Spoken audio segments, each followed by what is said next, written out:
Gryshaa the Slytherer is in the DorkLair! Welcome to another DorkLair action figure review. A mysterious being, this stealthy killer is a member of the Mythic Legion known as the Sons of the Red Star, a group of deadly assassins for hire. Bounty hunters, if you will. Described as an enigma, the bio on the packaging tells us that Grisha has the ability to appear out of nowhere and cut your throat with any of a variety of exotic blades. Based on the name, I'm thinking Grisha might be a snake person, but whether male or female, the bio does not provide a clue. This figure makes me think of the Sands of Dorne of Westeros, or perhaps the Arabian Nights of Magic the Gathering. Grisha comes in a standard Mythic Legions package, the regular sized package. On the front you can see the Mythic Legions logo with some of the card art behind the figure. On this side, you have a little bio of the character. On the back, you have the same artwork, and then you have a story of the Mythic Legions, as well as credits to the designers and the artists and everyone else, and then various characters in the line. And then finally on this side is the Sons of the Red Star emblem. Standing Grisha in here with a couple other figures from the Mythic Legions line. We have a Gladiator Orc on the 1.0 body type. And then we have almost the color opposite counterpart to Grisha, which is the Shadow Elf Warrior on the same body type with just almost like the opposing colors. And we have a Goblin, so Noob Nick over here. Get a sense. And just out of curiosity, I'm going to try to see if I can swap Noob Nick's head on there just to see what that looks like. And that's how it looks like with Noob Nick's head on there. I don't know. I mean, the colors are kind of weird for a Goblin, I think, but I think the head actually fits pretty well, and it pegs right on there perfectly. So there's Noob Nick's head on Grisha's body. A couple more figures from outside the line, just for those people who might not be super familiar with the scale of the Mythic Legions. So here is an Articulated Icons Deluxe White Ninja with a logo to make it Storm Shadow. And then here is a Mezco 112 Collective Batman for scale. So both of those, I feel like, in the right circumstances, they would kind of fit in for scale. Definitely the Mezco is a little closer to Mythic Legion scale, in my opinion. As with every other Mythic Legion figure that I've been able to get my hands on, Grisha's paintwork, sculpt, and details are really the highlight for me. This head sculpt is really unique. I've never seen a figure with a swirl on top of the head like this, almost sort of reminiscent of the Kremlin in Moscow. It's painted in a nice shimmery kind of almost satiny blue. It looks really nice. The little topper is a little bit of a metallic gold to it, and then into the head you can see just some really nice sculpting going on there, and some weathering as well to go along with this kind of sort of brick-colored reddish. And then moving down, this is the same body sculpt as figures like the Elf Ranger, the Shadow Elf Warrior, the Vampire Knight, and a lot of other figures. I really love this torso design. It's got some buckles in there, and the buckles are painted really nicely with silver paint and black leather. And then you have all this scroll work that's filled in with this darker color, giving it a nice worn and weathered look to it. Very nice sculpt work throughout this figure. This is a darker sort of leathery brown that's on the bracers here. Purple that runs throughout is really nice too.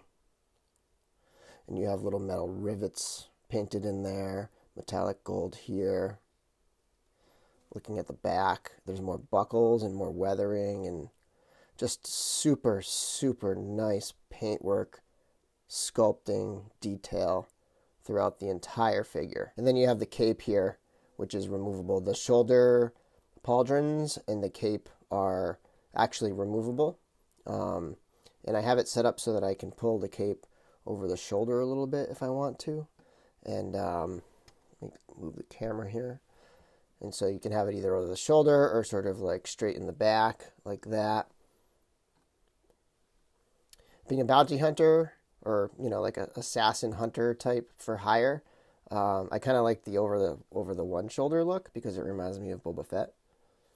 And the face actually has a little bit of that too. It's got a little bit of that T-shape mask going on.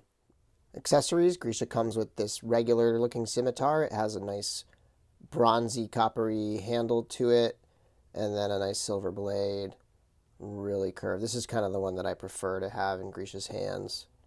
And then there's this other kind of scimitar-like weapon here that's a little more beaten. It's got like a cleaver end to it and some more curviness to the handle. I do like the chipped weather details on that one. And then the other sword Grisha comes with is the standard middle-sized sword. It's not a long sword, but mid-sized sword, about this big.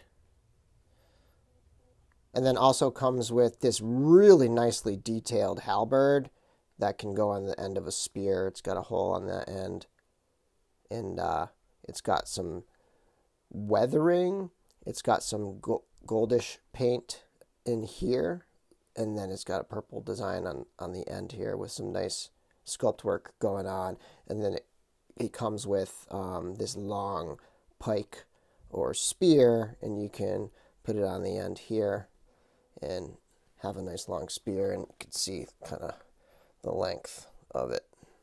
Also comes with a belt that pretty much every figure comes with that you can strap around the waist or around the shoulder, and it has like a little place to put a weapon in there.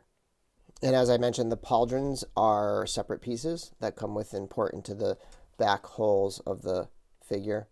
And then the cape goes into those. My cape does have a miscut hole here though, and I'm a little bit nervous that the cape is going to rip here one of these times where I put it in. But otherwise, cape is really nice material. Looks really good.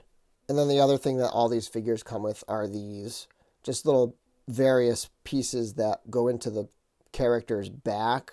And these are adapters for wings. I think it depends on the type of wings, so it kind of gives you options depending on what kind of accessory you have to go with it. But in and of themselves, they don't really do nothing unless you have the accessories that go with them. Articulation-wise, Grisha has some pretty standard Mythic Legions articulation. The head can look up this far and look down that far. I don't really think the armor of the head is getting in the way. There's a decent amount of space there. It's just the typical articulation for the head. There's just one ball at the top of the neck that gives Grisha the ability to move the head around that much. Obviously can spin all the way around too. And then the shoulders, they're really tight. Sometimes when you flex it, the shoulder will actually pop out just because of the torque on there. But, heat it up a little bit and it'll be fine. So the shoulder will rotate up this far and will come around all the way. The elbow is a single joint and will articulate that far. The forearm is on a swivel. There's also a swivel at the top of the elbow. And then the wrist can hinge and swivel. Torso articulation can rock back this far and can rock forward pretty good amount. We'll also rotate at the torso and we'll rotate at the waist. The waist is just a swivel though. At the legs, Grisha can pretty much do the splits. I always find that that's where my joints become loosest, is at the hips, which tends to happen with these. There is a rotation at the top of the thigh, and then a single jointed knee will take you about this far. Feet can swivel that far on an angled peg, and then they can hinge back and forth. And that's another place where they tend to be stiff, and like you can rotate it and then it'll just sort of pop out. So you just got to be careful there. Maybe heat it up a little bit, but you can come down this far and up that far. So articulation wise, standard Mythic Legions articulation, nothing mind blowing. It's not terrible. The single jointed elbows, it would be nice if they found a way to get a little more articulation in the elbows and knees, but otherwise a pretty good figure in terms of articulation. Really nice range of motion for this figure. Thanks for watching. Let me know what you think of this figure in the comments below. Let me know if you collect Mythic Legions, if you're thinking about collecting Mythic Legions. If you think there's any figures or lines you'd like to see me review in future videos, let me know, and be sure to check out my review of the Mythic Legions Noobnik. And until next time, may the Force be with you.